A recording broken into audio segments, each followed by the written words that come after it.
When I think about hero makers, I've had several, but one comes to mind, and that's Lyle Shalla.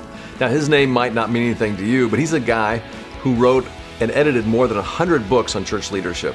He was also called the Dean of Church Consulting, and actually the Times did a survey one time where he was voted the most influential religious leader in the United States.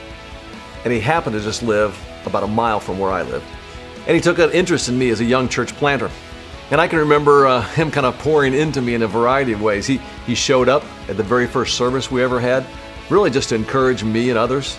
He also would often just allow me to come over to his house. If I had questions I wanted to ask about church leadership and things, I could come over and sit in his living room. His wife Agnes might make brownies for us, and we would just talk about church and leadership. He would also be the guy who'd occasionally kind of poke me in the chest and say, "You know what your problem is, Dave? I have a bigger dream for your church than you do." And when he'd say that, my dream would get bigger. Lyle was a guy who poured into me and was one of my hero makers.